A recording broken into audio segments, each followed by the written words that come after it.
Today we're gonna talk about how to place figures in our urban sketching. This is not a simple tutorial, it's not meant for absolute beginner because you struggle with this. Let's go.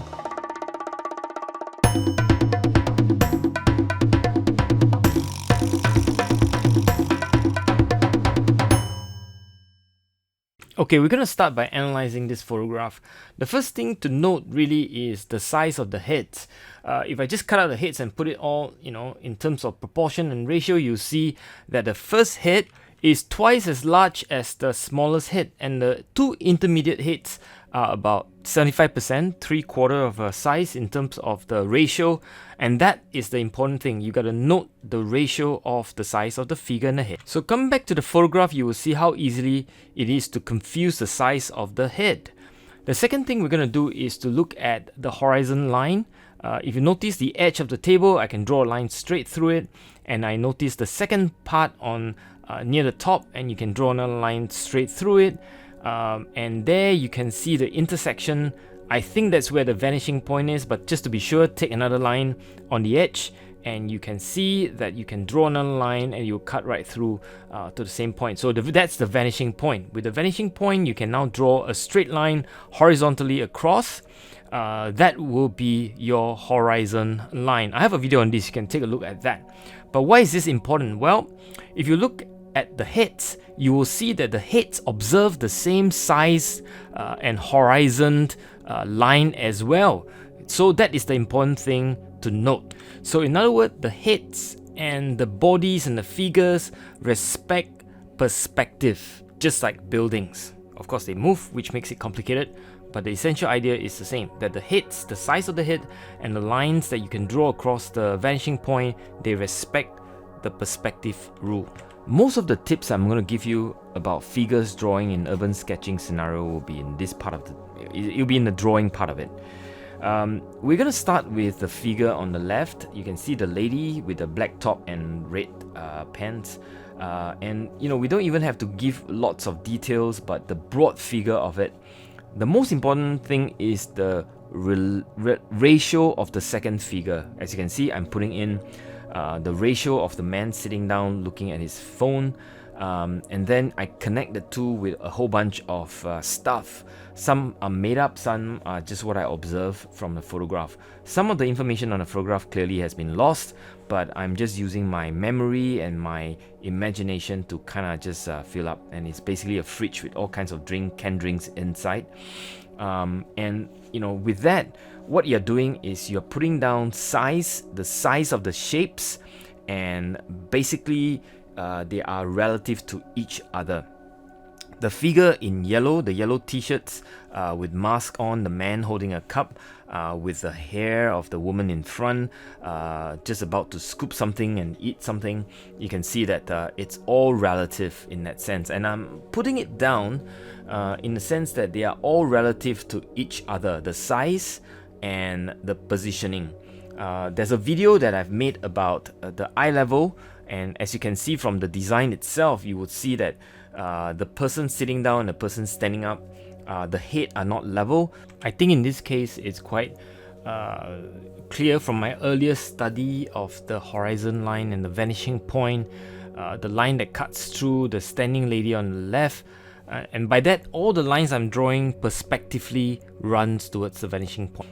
And so that really is a composition, and with that everything else not the subject. The subject is basically the people, although the drink stall is the key focus of the sketch, because in urban sketching, that's the environment and that's what you're trying to capture, like a reportage.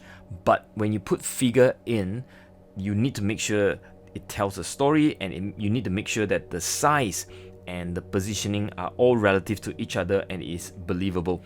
It is believable when the horizon idea is respected. In this case, if you draw a line across the head of the man looking at the phone and the woman about to eat, you'll find that it's kind of like a straight line almost, and that would be where the horizon level roughly is.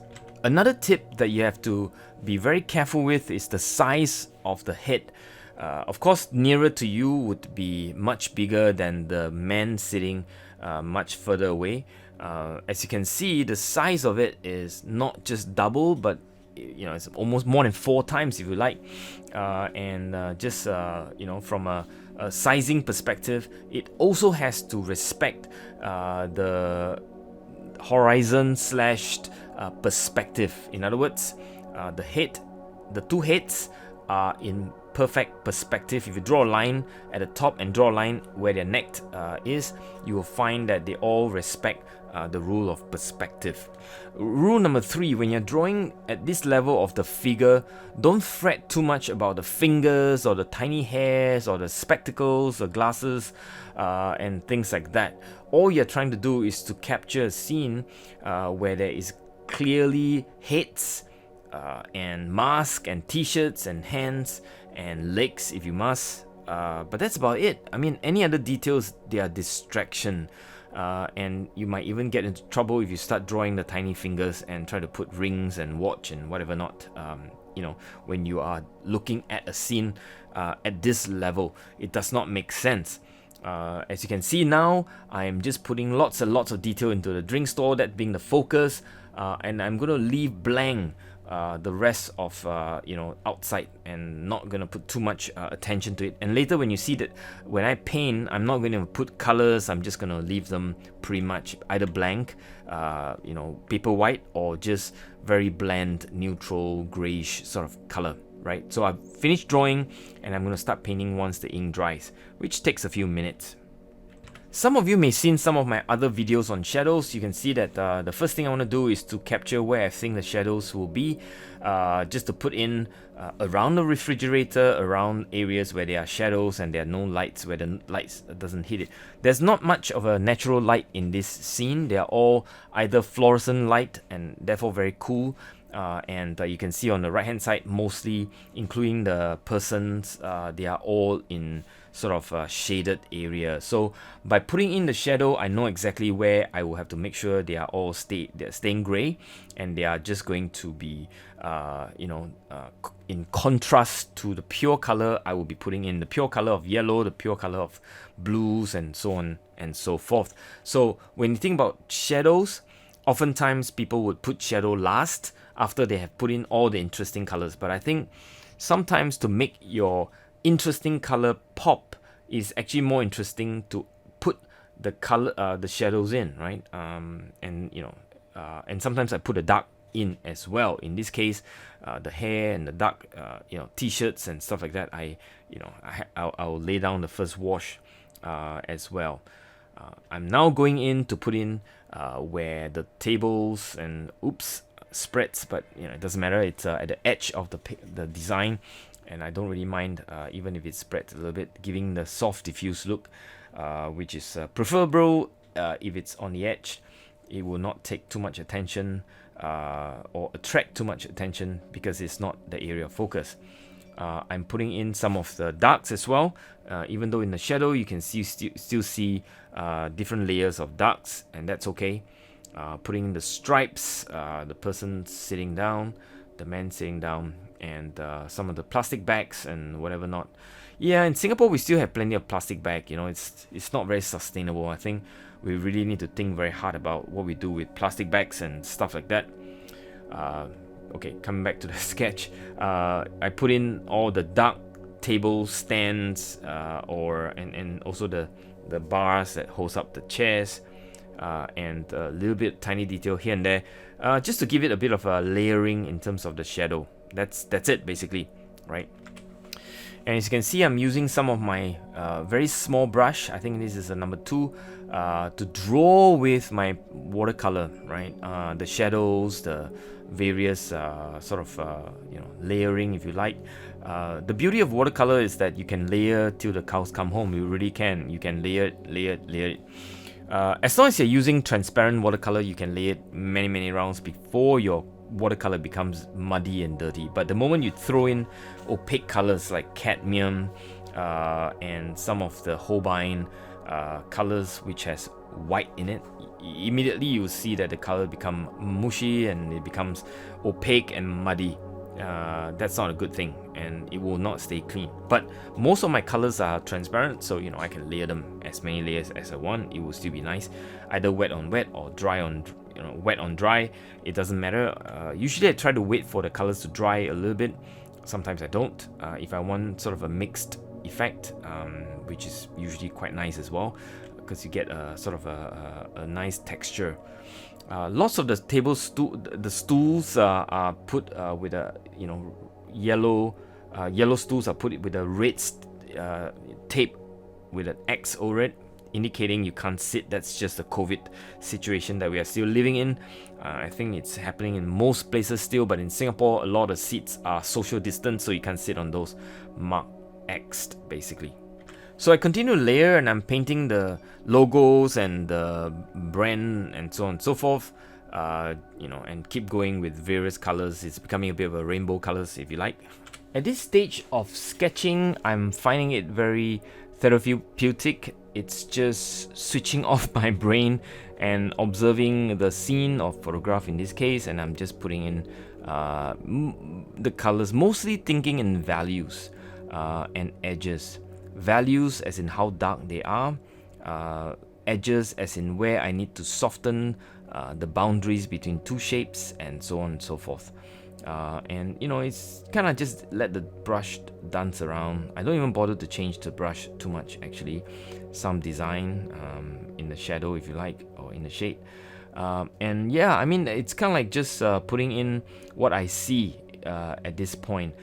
Darkening the hair just to layer it, so that I leave a bit of a highlight, a little bit of second layer and third layer. You can see that they are now sort of becoming more three-dimensional because it's layered, and there's actually some kind of highlights and lighter, darker version of the hair, and that's just the way it should be done in a watercolor approach. As I keep going, I'm leaving the skin tone to the last. I'll talk about skin tone in a little while.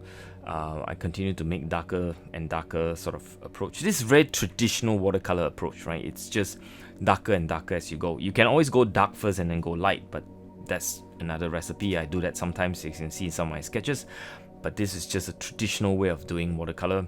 Light, darker, darkest, right? I mean, that's just the usual way of doing a watercolor sketched. Putting some shadows.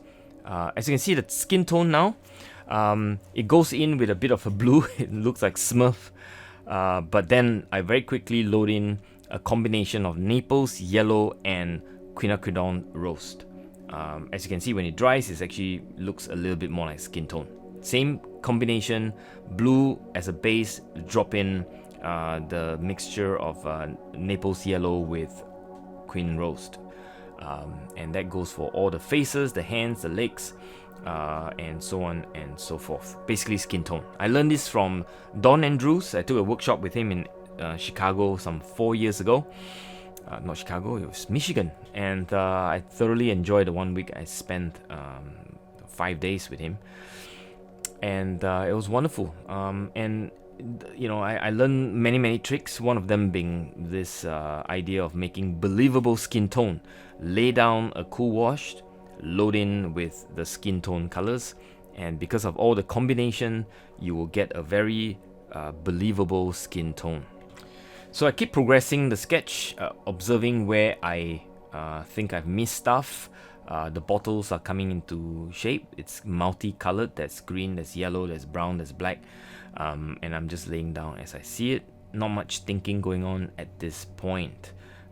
All the time thinking about layering, thinking about shadows, thinking about believable colors, and not trying to overwhelm with too much of a fresh color, if you like. I'm leaving yellow to the last. You see that how I will finally put in the most brightest color of the lot. It's going in now to the signage. It basically say Beng Huat Drink Coffee Store, right? So and I've actually frequent this place quite a bit on weekends when I want to buy my coffee. When I don't feel like having Starbucks, I will come to a local store like this, which is it's kind of like a UNESCO heritage concept. In fact, the hawker center concept in Singapore is well regarded. It's where you can get your, drinks, your breakfast, your lunch, your dinner. It's it's kind of like a cultural life, if you like, of the Singaporeans. Now I put in a bit more of a shadows on the figures, a bit on the hand, a bit on some of the cups, the pens, and so on and so forth. The yellows going in, dropping in a little bit of shadows and a bit of texturing on the ground as well. And all this just kind of play. So I'm almost done, and I'm not gonna paint stuff on the side or the left on the right. Those are just left ambiguous on purpose, and that's it basically. I hope you have enjoyed this video and you learn how to place figures in your sketch. This is Whee Teck out.